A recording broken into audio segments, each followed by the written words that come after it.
My name is Leslie King, and I work here at UD. I'm the coordinator of the Rivers Institute, and I'm going to talk a little bit about my experiences with biodiesel. In 2005, my fiance, my husband now, and I decided to pursue diesel cars in a multi-step process. So we started just by buying Volkswagen TDI Jetta and getting used to just driving a diesel in general. Through that process, we started to use biodiesel in the warmer summer months, playing around with where to get the biodiesel, homemade, more wholesalers. We were in Vermont at the time, and then we moved back to Ohio in the first year of owning that TDI. The first things we noticed were how far we could get on a tank of diesel or biodiesel. So when we drove back to Vermont after Christmas from Ohio that first year, we made it all the way to Vermont on one tank of gas, and it was about 700 miles. And then all of a sudden, we got to the Vermont border, and we were like, oh, wow, we finally need to fill up. We got to Vermont on one tank of gas.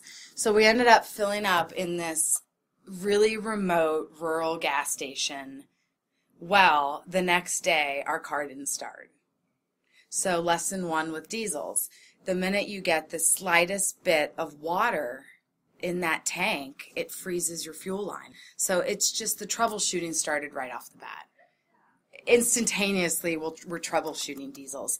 So diesels are easy to work on. My husband started working on them himself.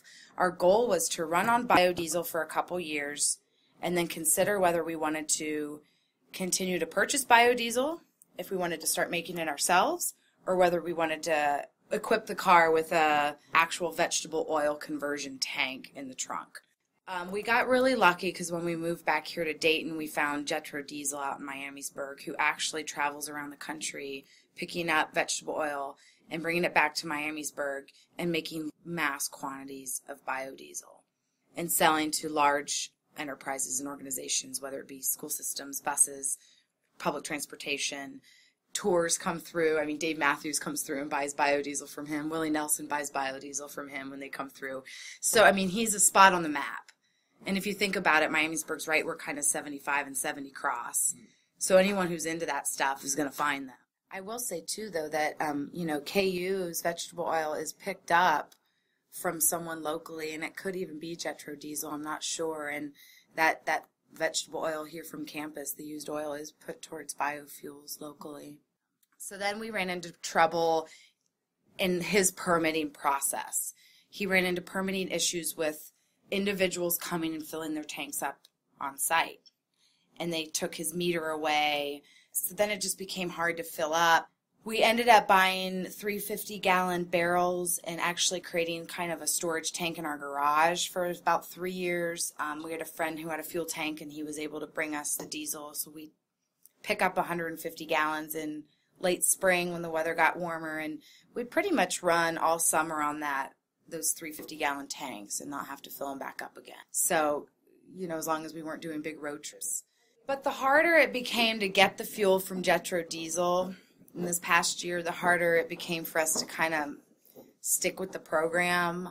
The technologies didn't advance quick enough for us, so we got discouraged. And so in the past 6 months, we actually sold both of our TDIs, sadly enough. I will say right now that we really miss going 600 to 700 miles per tank.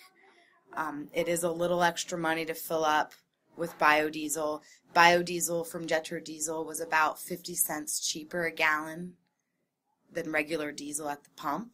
I think it was a great experience. I think TDIs are great cars. They're easy to work on. Diesels are, now that they're cleaner, they're a solid engine. They run forever. They run on these recycled fuels. What's sad to me is some of the diesel engines they're making right now, like the newest TDIs, won't run on biodiesel, on vegetable recycled biodiesel. They're actually starting to make them so that they'll only run on a certain percentage of biofuels. So it's just frustrating. So we had to become really particular in what year of a TDI you buy.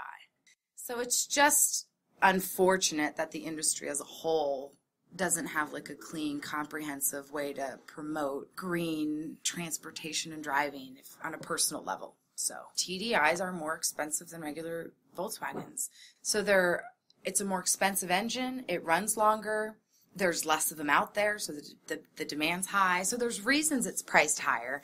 But it just got to the point for us where you have to somehow put a price tag on your morals and your values and how much you can actually afford to be green and environmental. And so now that we don't run diesels anymore, we actually decided to move closer to campus and downtown. So instead of driving a green vehicle with green fuels, we're walking and biking. Giving up our commute in this past 6 months, we've thought maybe is a better way to look at our footprint than the 6 years we were focused on trying to figure out biodiesel for our family. I mean, we have 2 little kids now, and things evolve and change. We're focused on biking, walking, growing our own food, and things like that. We learned a lot through the process. With all that said and done, the best thing to do is drive less.